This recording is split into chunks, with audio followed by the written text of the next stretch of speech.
You're listening to Rise to Your Purpose, a personal and spiritual development podcast for female entrepreneurs with a mission. We're your hosts, Brandie and Natalie.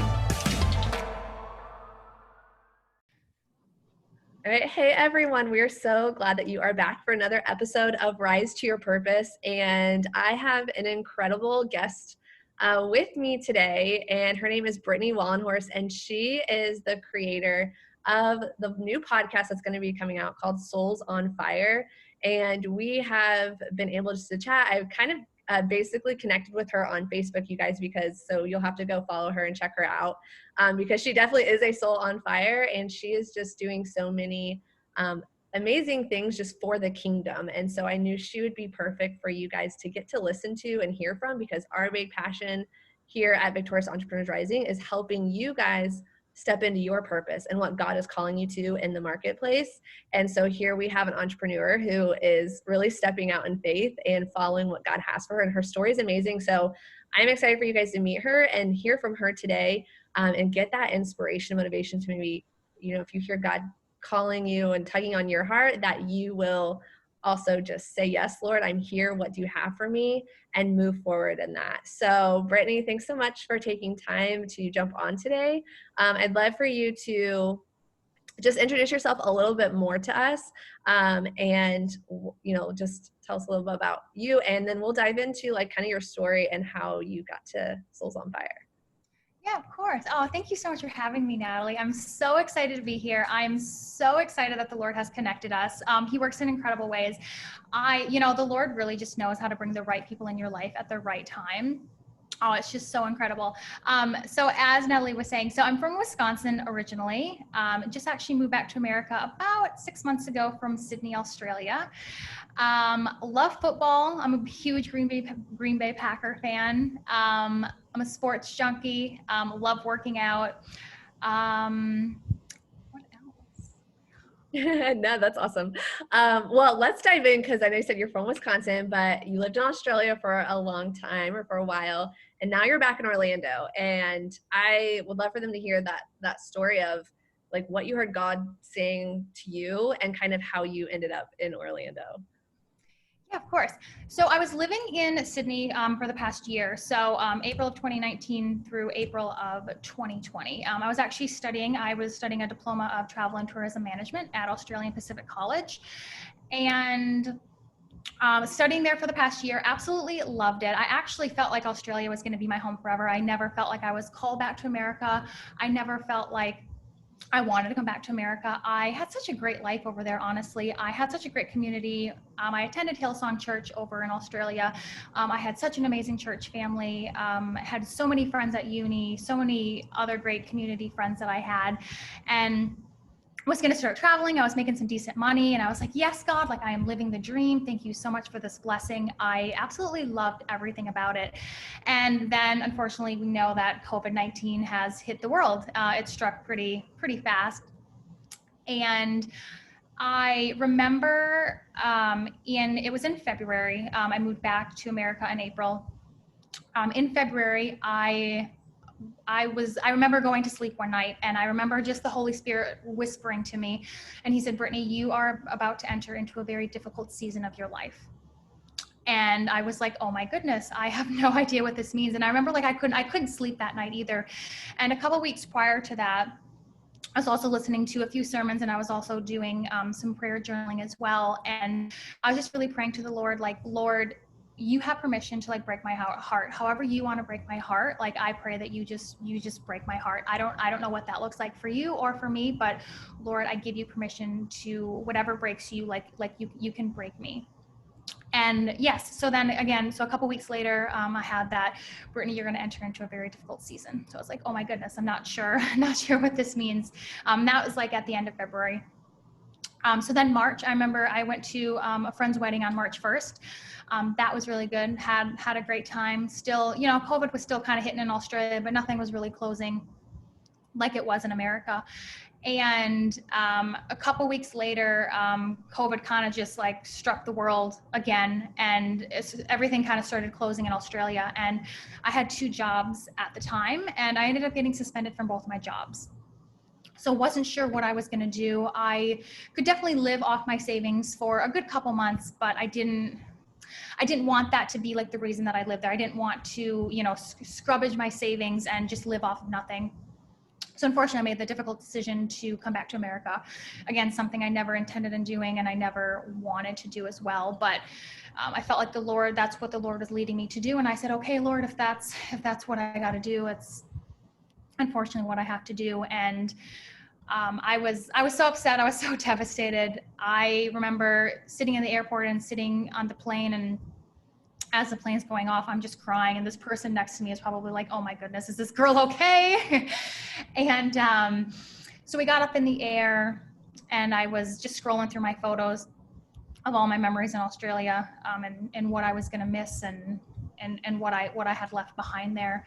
And I take a lot of screenshots of Bible verses or anything biblical on, Facebook, Instagram, whatever platform I'm on. And I came across a Bible verse that I screenshotted. Oh gosh, I think it was probably like a good 3 months ago, like when I was on the plane to when I screenshotted that Bible verse. And I swiped past it, really fast. And I was like, wait a second, what did that say? So I scrolled back to the Bible verse, and I read it. I said, oh, okay, that makes sense. And then I scrolled again, and no, Brittany, you didn't get that Bible verse. Let's go back one more time. So I went back a third time, and I actually read the Bible verse, and I meditated on it for a minute.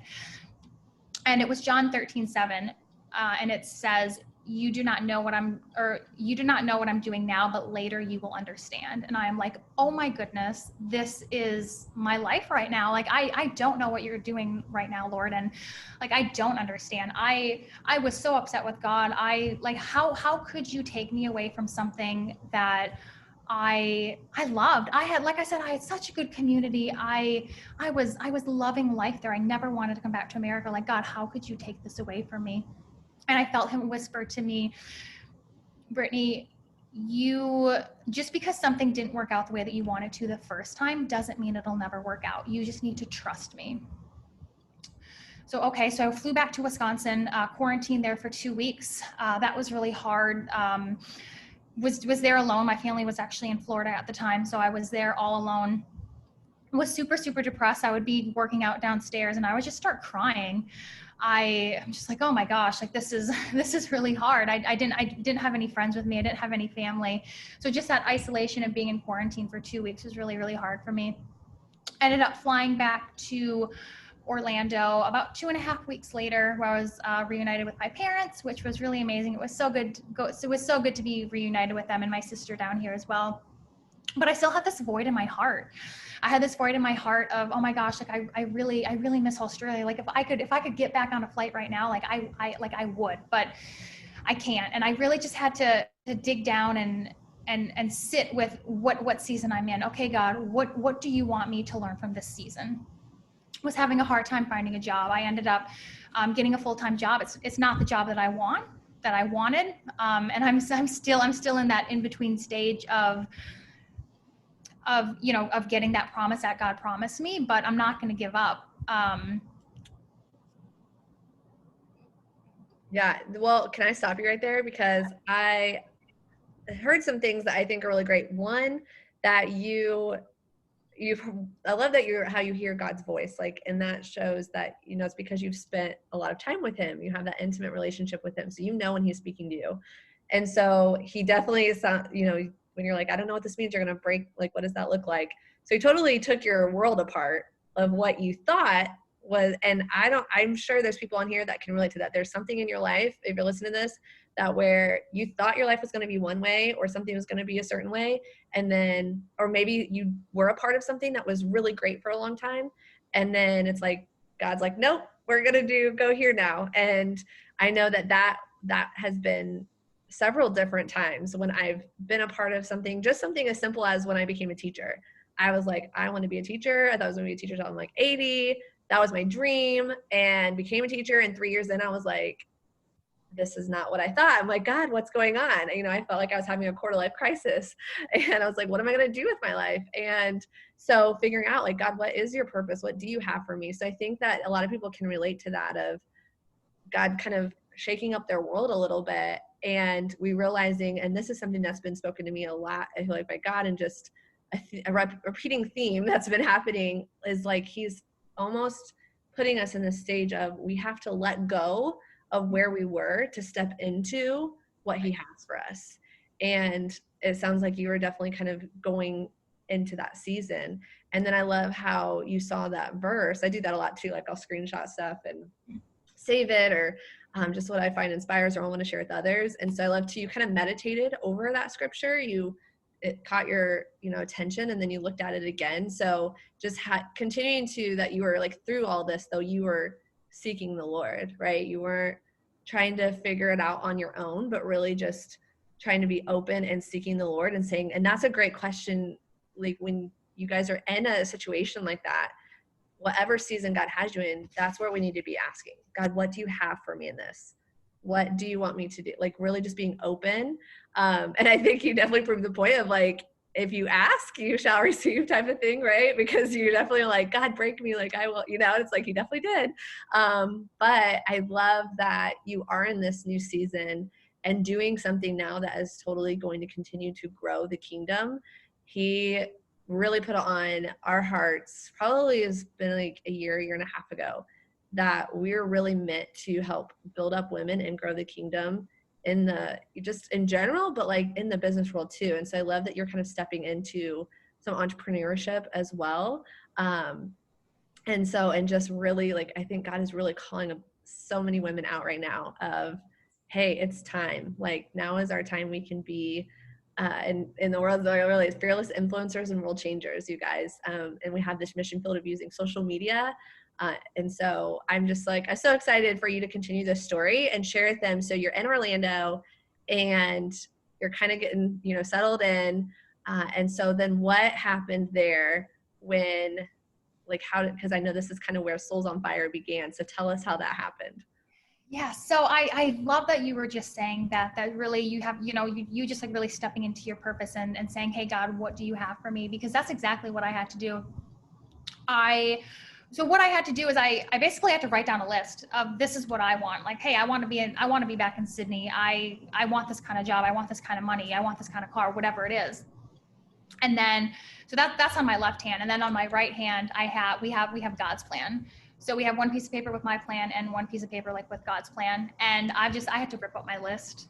Sometimes you just got to rip up your list. Like, let me tell you, when you get desperate enough, you just got to rip up your list and you're just like, God, I need you to do something miraculous in my life. Like I really need a miracle. And that's exactly what I had to do. And it was really hard. I remember like calling some of my friends and I said, hey, I'm not, because I was going to come back to Sydney in January. And I said, hey, like, I'm sorry, I'm not.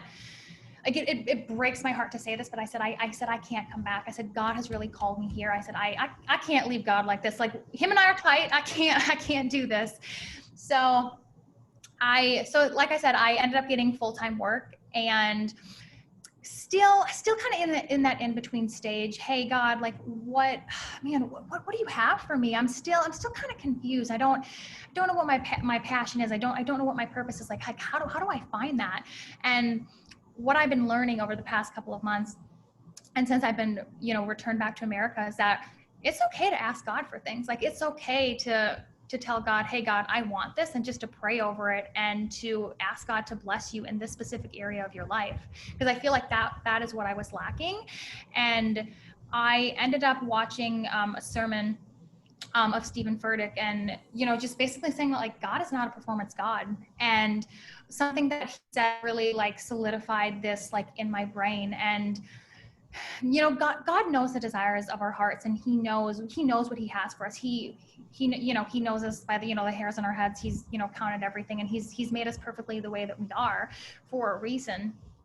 And I really just prayed, God, whatever you have for me, whatever desires that you have for me, I really pray that you instill them with me, and you really just place them into my heart. God, I don't care if it sounds crazy. I don't care if it sounds crazy to the world. Like it's not going to be crazy to me. I will follow in obedience, and I will do whatever you need me to do. I will do whatever you call me to do. But I really just pray that you feel that with me. And I remember sitting at a park doing that. I was kind of crying. I was like, oh my gosh, like I'm going to say this, but I don't know what's going to happen. Like, God, I just want you to fill me right now. Like my hands are open. I just pray that you fill me with whatever you have for me in this life. And, no joke, hours later, I went home and I was taking a shower after the gym, and I just got all of these ideas in my head, and he gave me this incredible vision for now what is Souls on Fire. And man, my world has just been like fired up ever since. It is the most incredible mission God has ever like instilled in me. I really didn't think, sometimes when God calls you to things, you think about it and you think that wait a minute, I'm not called for this, God. Like, I can't do this. I don't know how to market. I don't know how to talk to people. I don't know how to do this and this and this. And we list different things, but God equips the called. And if you follow in obedience, he will bless you. It's really incredible the way that he blesses you when you really step into your purpose and really like step into your calling, because you got to realize that when you step into your purpose and when you step into your calling, it's going to create a ripple effect. So now that I've stepped into my calling, and I'm sure that you've seen this in your incredible mission as well, that when I fall into this suit, other people now are going to fall into it as well. And it's gonna break barriers, and it's gonna break chains, and it's really gonna be an incredible world-changing thing. So Souls on Fire has been created to just like create fire in your soul and have that passion. I feel like there's so many people in this world that live, that they're so unhappy. They go to work every day and they just come home and they're just robots. They don't live fulfilled. They're not happy. They hate where they're at in life. And that's not how God intended us to live. He wants us to be happy and he wants us to be fulfilled, and he doesn't want us to be robots. And like, I've been there. I've been in those dark places where I've been going kind of from job to job for the past couple of years, not knowing what I wanted to do and not having that passion and that purpose in my life. And he's really instilled that into me, and I'm super happy. I'm so happy to be starting this podcast and just to be setting the world on fire. And like, if you can dream it, you can do it, ladies. You can do anything that sets your heart on fire, that sets your soul on fire. Yeah, it's so inspiring. And I'm just like, everything you said, I echo that. And I love, like, you actually said this too, because I wrote down, was like, while you were speaking, that one of the things I noticed that you said too was, yes, you were praying about things, but you were also praying expectantly. And when you heard the call, when you got the word vision, Souls on Fire, you didn't sit and question it for so long. And I have to actually read you guys the scripture. And some of you may have, if you were on my page, you saw my live, but it was from James 1. And this like spoke to me so much, because one of the worst things I've done was that I felt God calling me, but I felt like I had different options. And so I was like questioning and doubting and my capabilities and everything, and realizing like, well, it's not really necessarily up to me. It's whether I'm going to be obedient, like you said, right? We have to be obedient in the calling. And so it's James 1:5, and it says, if you need wisdom, ask our generous God and he will give it to you. So you heard her story. Like, she was asking God, like, what do you want for me to do? I feel like you're telling me to stay here, but like, what does that look like? What am I going to be doing? And then he said, he will not rebuke you for asking. So you said that as well, of, it's okay to ask God. Like, we need to ask God and ask in expectancy and knowing the abundance that he has for us and the plans he has. And I think like every time like you said, I've had a plan for myself, I have had to rip that up, because I realized like God's plans have always been better, and he always has a plan and a will, and he is faithful, right? And with his promises. And it says, but when you ask him, you have to be sure that your faith is in God alone. Do not waver, for a person with divided loyalty is unsettled as a wave of the sea that is blown and tossed by the wind. Such people should not expect to receive anything from the Lord. So the important part is there, and what we hear from Brittany's story is being willing to receive that and hear what God has for you, and then not waver on like what you're going to do. Like, she took immediate action. She was able to get connected because she walked forward in faith. Like, now she has this podcast coming. It's going to be on a radio show. And just she's seeing doors open and creating this global movement for other women to really step into and find their purpose and passion. And I love that, like you said, God wants us to be fulfilled. it says in Psalms, he delights in us. So just as we need to delight in him, he also delights in us and in our well-being. And so just continue to build that relationship. And I'd love to just kind of talk on that for a minute too, of how and what that journey was like too for you of developing that trust in God and that faith in God. Like what, maybe you can give us a snapshot on that, or like, what do you do or recommend to women who are yearning for that intimacy with the Lord? What does that look like for you in your walk with him? Right. So what I've really come to know, like within the past year, specifically in my walk with God, is, like I said kind of before, I think I touched on it a little bit, like it's okay to be honest with him, and it is okay to ask him for things. It's okay to be mad about a situation. If maybe you lost a job due to COVID-19, maybe you lost someone, maybe you just got out of a really bad relationship. I don't know what that looks like for you, but it's okay to tell God that something's trash. Hey God, you know what? I just moved back from Sydney, and I'm not going to lie to you. It's pretty trash right now. And I can't believe that you've done this to me. I really can't. But like you can tell God that it's trash. That's totally fine. But you have to follow it with, but I still trust you. Because you're telling him, you're being honest with him. You're telling him, hey, you know what? I'm really not happy that you're doing this to me. I'm not happy that you've broken my heart into 1,000 different pieces.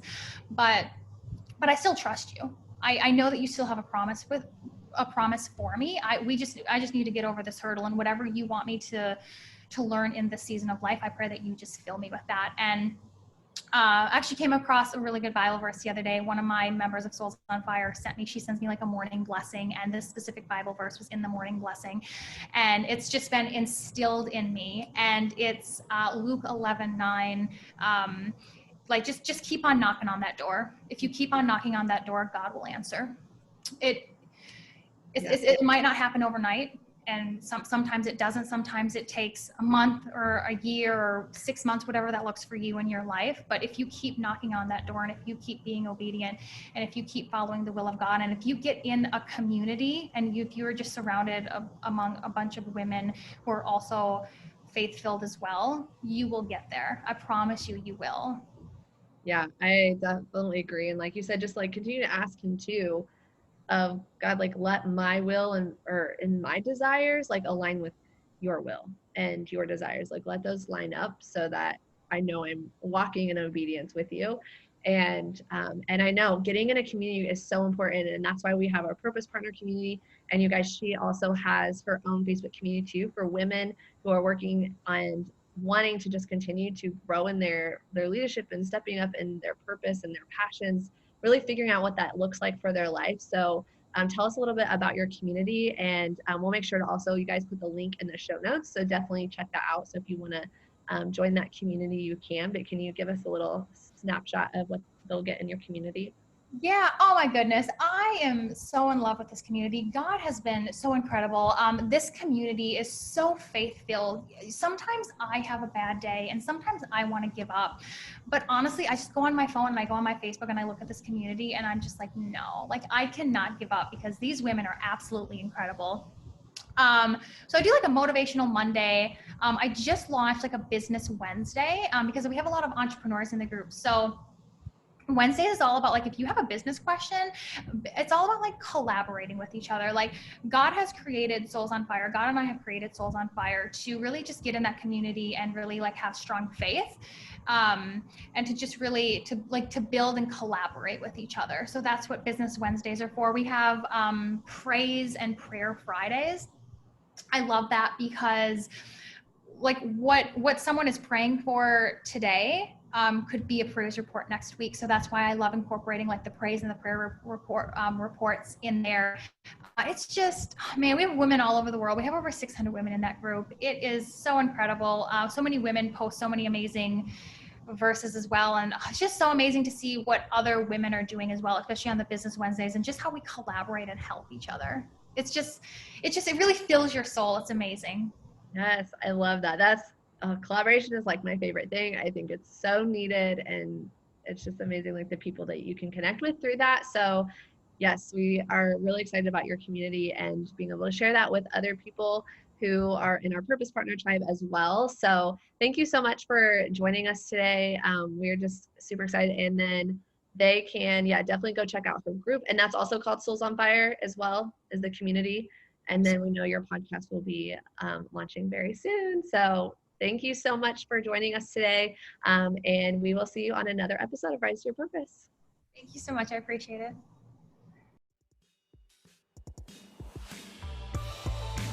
Rise to Your Purpose will be a weekly podcast. Our hope is to inspire and educate you on your entrepreneurial journey to help you fuel your passions, live your purpose, and build a business that works for you. You can subscribe, rate, and comment on any podcast app. We'd love to hear from you. It makes us so happy to see you tuning in to the show.